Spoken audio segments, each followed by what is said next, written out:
Hello दोस्तों, नमस्कार। मैं मंटू सर। आज हम लोग बात करेंगे नरेशन, जो कि एग्जाम में आपका 4 से 5 नंबर का आता है। तो इसको बढ़िया से समझा जाएगा, ठीक है ना।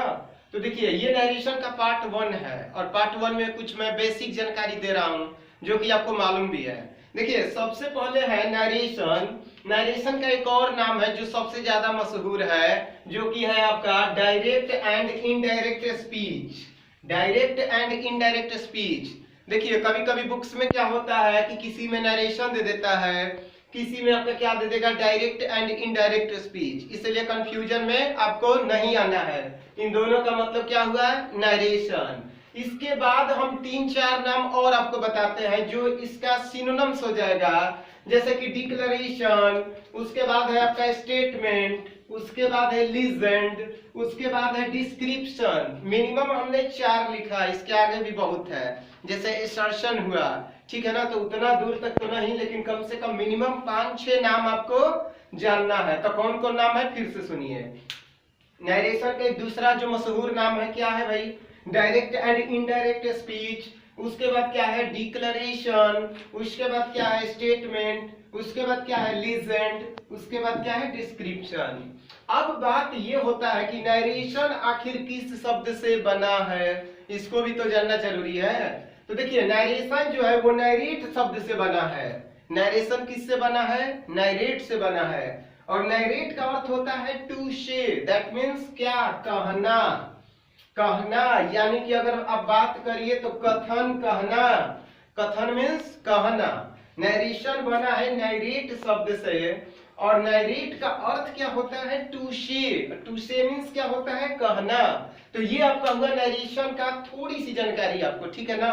अब बात करते हैं इसकी परिभाषा पर कि नरेशन आखिर कहते किसे हैं। तो देखिए, हमने लिखा हुआ है यहाँ पर कि narration means to narrate. Narration means to narrate something said by someone, यानी कि किसी की कही गई बातों का वर्णन करना ही क्या कहलाता है, कथन कहलाता है।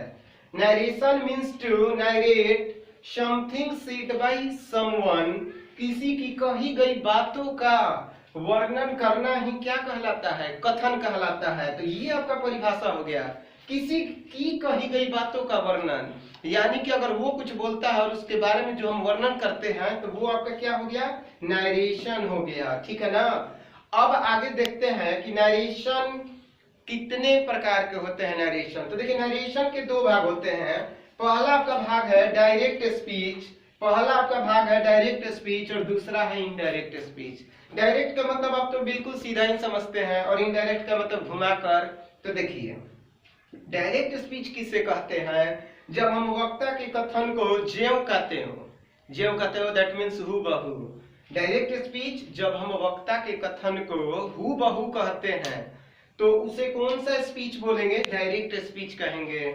और इनडायरेक्ट स्पीच किसे कहते हैं, जब वक्ता के कथन में हेर फेर करते हैं। जब वक्ता के कथन में हेर फेर करके बोलते हैं तो उसे कौन सा स्पीच बोलते हैं, उसे इनडायरेक्ट स्पीच कहते हैं। और हूबहू अगर बोलते हैं तो उसे कौन सा स्पीच बोलेंगे, डायरेक्ट स्पीच। और जब वक्ता के कथन को हेर फेर करके बोलते हैं तो उसे इनडायरेक्ट स्पीच। तो ये कुछ बेसिक है जो आपको जानना बहुत जरूरी था। नरेशन का 5-6 नाम है। नरेशन जो है वो नरेट शब्द से बना है, दैट मीन्स कहना होता है। और किसी की कही गई बातों का वर्णन करना ही कथन कहलाता है। नरेशन के 2 भेद होते हैं, पहला आपका डायरेक्ट स्पीच और दूसरा इनडायरेक्ट स्पीच। डायरेक्ट स्पीच जब हम वक्ता के कथन को हूबहू कहते हैं, और इनडायरेक्ट स्पीच जब वक्ता के कथन में हेर फेर करके बोलते हैं। तो ये कुछ बेसिक जानकारी है, ये हो सकता है आपको मालूम भी हो, ठीक है। तो इसे आप अच्छी तरह से नोट कर लीजिएगा। चलिए, तो अब देखते हैं कि डायरेक्ट स्पीच को कैसे पहचानेंगे और इनडायरेक्ट स्पीच को कैसे पहचानेंगे। तो देखते हैं। देखिए, पहले जो है आपका डायरेक्ट स्पीच लिखे हैं, Ram said to Shyam I am busy today. देखिए, कुछ बेसिक चीजें भी हैं जिस पर आपको ध्यान देना है। तो देखिए, डायरेक्ट स्पीच आप कैसे पहचानेंगे, सबसे आसान रहता है कि जब स्टार्टिंग से लेकर के और अंत तक में आपका इन्वर्टेड कॉमा रहेगा, दूसरा भाग, जैसे देखिए एक कॉमा है और दूसरा जो है इन्वर्टेड कॉमा रहेगा। और इनडायरेक्ट स्पीच में इन्वर्टेड कॉमा कहीं नहीं दिखेगा। तो ये सबसे आसान पहचानने का तरीका है किसका, डायरेक्ट स्पीच का, कि इसमें क्या रहेगा, दूसरे भाग में इन्वर्टेड कॉमा रहेगा। और एक छोटी सी बेसिक जानकारी है कि फुल स्टॉप के बाद इन्वर्टेड कॉमा का प्रयोग होता है। देखिएगा, ध्यान दीजिएगा, जब फुल स्टॉप होगा तो उसके बाद, यानी कि इसके अंदर नहीं। अब ये नहीं कि इन्वर्टेड कॉमा अंदर है तो आप फुल स्टॉप दीजिएगा, नहीं, ये छोटी सी बेसिक जानकारी है कि फुल स्टॉप के बाद। तो डायरेक्ट स्पीच कैसे पहचानेंगे, इन्वर्टेड कॉमा रहेगा। और इनडायरेक्ट स्पीच कैसे पहचानेंगे, कहीं भी आपका इन्वर्टेड कॉमा का प्रयोग नहीं होगा। तो ये आपका रहा डायरेक्ट स्पीच पहचानने का तरीका।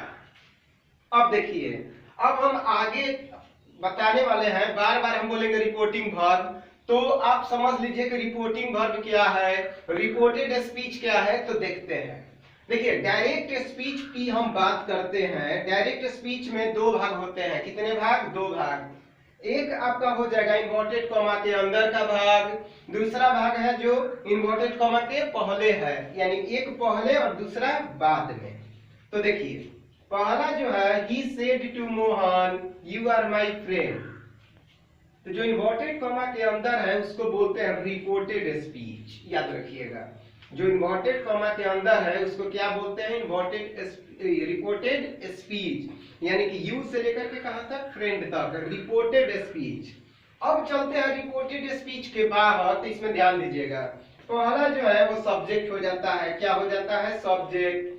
दूसरा देखिए सेड है, तो ये क्या हो जाएगा, रिपोर्टिंग वर्ब। और जो मोहन है वो क्या है, आपका ऑब्जेक्ट है, ही है सब्जेक्ट, सेड है रिपोर्टिंग वर्ब, इसी को रिपोर्टिंग वर्ब बोलते हैं। और मोहन को क्या बोलेंगे, ऑब्जेक्ट। और इसके बाहरी भाग जितना है उसको बोलते हैं रिपोर्टिंग स्पीच। ध्यान दीजिएगा थोड़ा सा, जो बाहर का भाग है यानी सब्जेक्ट, रिपोर्टिंग वर्ब और ऑब्जेक्ट, इसको क्या बोलते हैं, रिपोर्टिंग स्पीच बोलते हैं। इसको रिपोर्टर भी बोला जाता है, किसको, जो सब्जेक्ट है।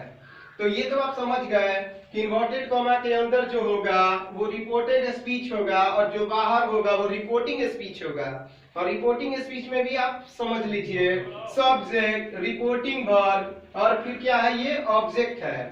अब चलते हैं आगे कि डायरेक्ट, अब यहीं से आपका मेन जो है वो शुरू होता है कि डायरेक्ट स्पीच को इनडायरेक्ट स्पीच में बदलने के कितने नियम है। तो मात्र दो ही नियम है।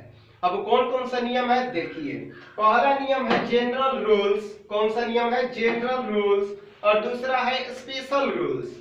डायरेक्ट स्पीच को इनडायरेक्ट स्पीच में बदलने के कितने नियम, दो नियम। पहला नियम कौन सा है भाई, जनरल रूल्स, और दूसरा कौन सा नियम है, स्पेशल रूल्स। तो अब इसके बारे में हम लोग चर्चा करेंगे। तो देखिए, हम लोग पढ़ेंगे कि जनरल रूल्स को तीन भागों में बांटा गया है। जनरल रूल्स को कितने भागों में, तीन भागों में बांटा गया है, ठीक है ना। तो अब इसको देखते हैं जनरल रूल्स को।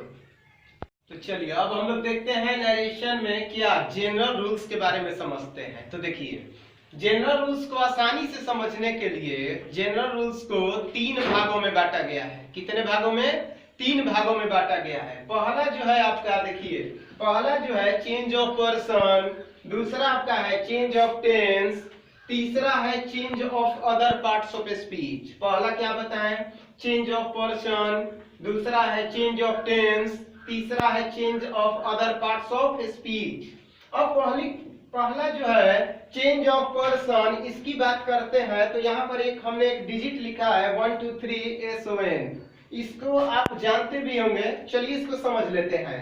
देखिए, 1 2 3 और SON का क्या मतलब है, यहाँ पे हमने अच्छी तरह से नोट कर दिया है। देखिए, 1 का मतलब हुआ फर्स्ट पर्सन, 2 का मतलब सेकंड पर्सन, 3 का मतलब थर्ड पर्सन।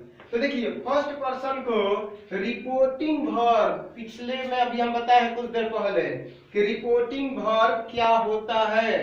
तो फर्स्ट पर्सन को रिपोर्टिंग वर्ब के सब्जेक्ट के अनुसार बदलते हैं। फर्स्ट पर्सन को रिपोर्टिंग वर्ब के सब्जेक्ट के अनुसार, सेकंड पर्सन को रिपोर्टिंग वर्ब के ऑब्जेक्ट के अनुसार, और तीसरा आपका है थर्ड पर्सन नो चेंज। तो फर्स्ट पर्सन में क्या क्या आते हैं जी, तो आई और वी आप पे आएंगे, सेकंड पर्सन में यू, थर्ड पर्सन में ही सीट, एक नाम और क्या आता है दे।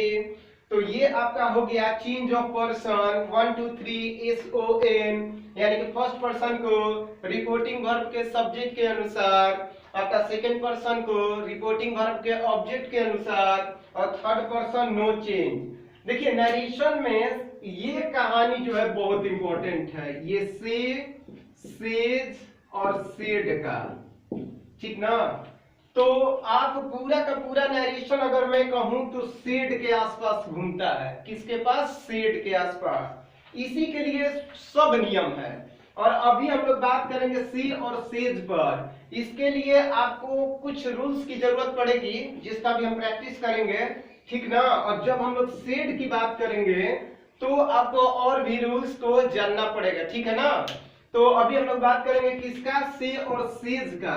तो देखिए से और सेज में क्या होता है ना कि जिस टेंस में वाक्य रहेगा उसी टेंस में बनता है, ठीक है। और दूसरी बात कि इसमें केवल सब्जेक्ट चेंज होगा। जब हम इसका भी हम लिख रहे हैं क्वेश्चन तो से और सेज पे हम बात करेंगे, ठीक है ना, क्योंकि ये अभी आपका बेसिक है, ठीक है। उसके बाद हम लोग बात करेंगे किसका, सेड का। और सेड को अगर कहें तो हम कहाँ आ जाएगा आपका स्पेशल रूल्स में। तो इसके आगे हम लोग अब बात करते हैं से और सेज की।